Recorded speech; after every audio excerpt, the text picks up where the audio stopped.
So we went through some tests. We first figured out I had something called C. diff. Right, an overgrowth of unfriendly bacteria. Right, and everyone has C. diff to a certain extent. Right. It's a bacteria. But can you talk a little bit about that? Well, it might be more appropriate for Tommy to talk about it. But I think, yes, so you're right. It's there in everybody's gut. But when something goes wrong and you lose the other key players, then this bad guy has the opportunity to overgrow. Do you think that's fair, Tommy? Do you want to? Yeah, that's exactly it. So when people talk about what's going on in the gut and the bugs in the gut microbiota, whatever you want to call it, it's often characterized as these are good and these are bad, but that's never the case in medicine or biology, right? Sadly, it's just not that simple. However, when you have an imbalance, so you have too much of one versus and not enough of another, that's usually how they come together, then you're gonna see some issues. And C. diff is a common one, particularly now with the use of antibiotics. So if you take particularly broad spectrum antibiotics or antibiotics that target a lot of different bacteria, then you sort of clean out some of what's going on in the gut, and most of it's good. And then some of these other guys they grow to fill the niche that's been left by those other bugs that you've killed with the antibiotics. And C. diff is one, particularly in hospitals, particularly in older people. Not that I'm calling you old, but that's where we see it most frequently, and it can be life-threatening, actually, an overgrowth of C. diff. But we see it very frequently in our clients who, for various reasons, there's some kind of imbalance going on, and then it can cause issues. So that's exactly what was happening with you. Absolutely. And the thing is, for almost the previous decade, so I had really bad scalp acne, which is probably the best place to have acne, because if you have hair, it covers it up, right? And so I'm like, it was actually a soy allergy. I didn't know that for many years, but like if I eat a piece of tofu, I get a huge outbreak on my head, right? And so I didn't realize at the time, and so I went to a dermatologist, and he's like, "Yeah, Bactrin. It's this antibiotic. You just take it every single day. It's benign." I'm like, "Oh, the doctor said the antibiotic's benign," so I'm taking this antibiotic every day for nearly a decade, and it totally destroyed my gut. It was. It was right around it was shortly before my mother died, my marriage ended, so I had these two traumatic events. I also worked in retail, and we were remodeling all of these stores right around the same time, so I was exposed to all these crazy chemicals that were going on. So I opened dozens of retail stores, and I was there, with the hard hats and everything, and making sure everyone was doing their job. So I was exposed to all these chemicals. I'm doing this intense antibiotic treatment, and plus anytime I got a cold, what did I do? I went and got a Z-Pack or whatever, and they just take the antibiotics and you'll be fine. I totally destroyed my gut, and I right around 27 and then beyond, I just started having all these gut issues, which through this testing, which, by the way, when you first started sending me these tests, it's not like it's just one test, right? I mean, my kitchen was just filled with piss and shit and blood. Shit's in the mail. Yes. It was like you've got these little stool things, and you're peeing on things, you're spitting on vials, and you're peeing on these strips. But this was important in figuring out, like, and the interesting thing is, I think out of the first 6 or 7 tests that we did, a lot of them came back sort of, I'll say, inconclusive. You're like, right. There isn't a whole lot to do with this here. And then all of a sudden, we got the 6th or 7th one back, and you're like, oh, here's the C. diff thing. And then from there, you recommended doing some stuff with supplementation and with my diet that would change that. Mm-hmm. And I remember talking about leaky gut as well. Is that something that we should talk about at this point? Sure. All right, let's do it. Yeah, it's an important problem. So it's actually a really interesting problem, because it's not really accepted in the regular medical community. And there are a few things that sort of exist in the fringe health sphere, which we occasionally inhabit.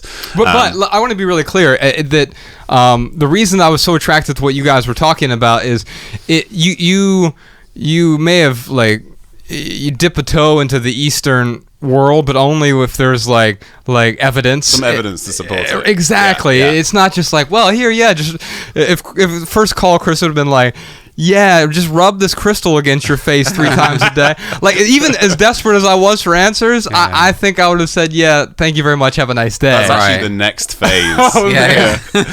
Crystal suppositories. So you're right. One of the benefits of not being in rigid, formalized medical system, which we're not, is that you can change and adapt and adopt things as they become more evidence-based. And that's something, leaky gut is certainly one of those things. Some people might call it intestinal permeability.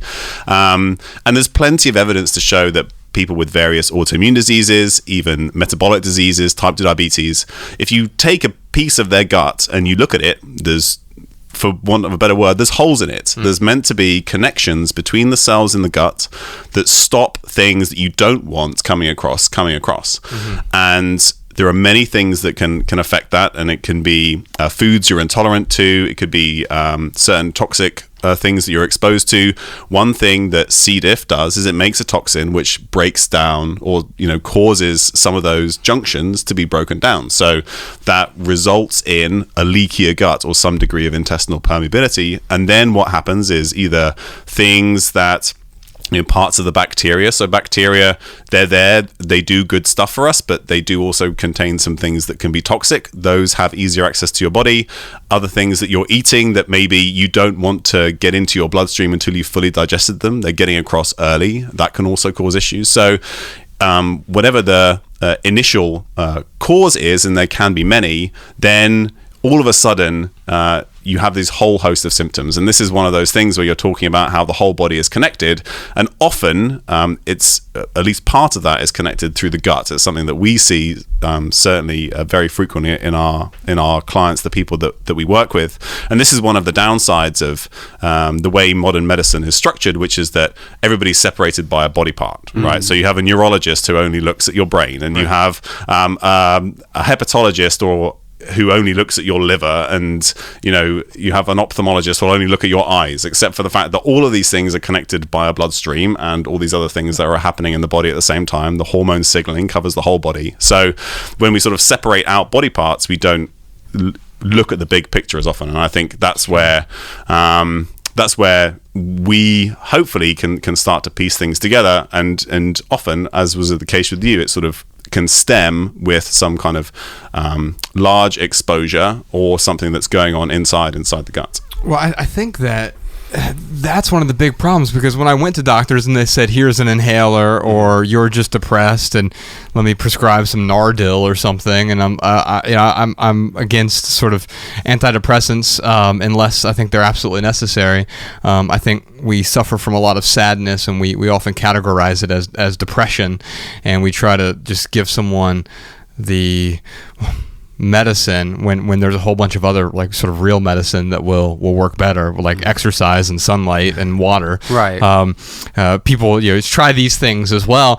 But I remember going to a GI doctor who's like because in my early 30s, as my gut problems got worse, I'm like, hey, I'll go to a GI doctor, and he's like, yeah, just take some Metamucil for the rest of your life and you'll be fine. And I mean, that's the other main reason I started the business, was as an engineer, I recognized that there was absolutely zero attempt to see what was going wrong. There was no root cause analysis. Like, it's obviously a complex system, and I can see that you've spent exactly 0 minutes trying to figure out what's causing this problem. So for the example of your scalp acne, they didn't spend a lot of time trying to investigate whether or not it was a food sensitivity that was causing that problem. I'm just going to jump straight to a solution that I just happen to have right here in my desk drawer. Right. And of course, this just doesn't work. It doesn't work in health. It doesn't work anywhere else either. No. So for example, when I'm riding a bicycle and I get a flat tire, if I just shove another tube in there and pump it up, the chances are it's just going to go flat again, because the thorn is still stuck in the tire, or whatever punctured the tube is still there. Exactly. You have to find out why the tire went flat before you put a new tube in. And for some reason in medicine, they don't do that. They just jump straight to the solution, which in my opinion doesn't work. Right. And because often the solution is figuring out what the problem actually is, right? And for me, it was, okay, I'm having these gut problems, but it's not just like all of a sudden your gut's gone bad. It's there's something that's underlying it. And one was like, hey, no more antibiotics unless absolutely necessary. And don't get me wrong, I'm not an I'm not an anti-antibiotic guy. What's an anti-antibiotic guy? A biotic guy? But I'm all for them when appropriate, right? Yeah. It's just we've been using them inappropriately. In fact, one of the words I use when people we talk about minimalism, and that word scares people, then I say, okay, just use the word appropriate. Like maybe it's Right. appropriatism, like because what's appropriate for your life may not be appropriate for Right. mine with respect to the material possessions that we own. And by the way, when I first found minimalism, I was 28 years old, and I'll be 37 this week, so almost a decade later. What was appropriate then isn't appropriate now. I've got a 5-year-old daughter. Like, my life is different. And it's true with each of our diets and our health. I think there are some overarching principles that make a lot of sense. But then what really helped me is when we chatted, you got down to the granular level, and we said, okay, here are some tests that are appropriate.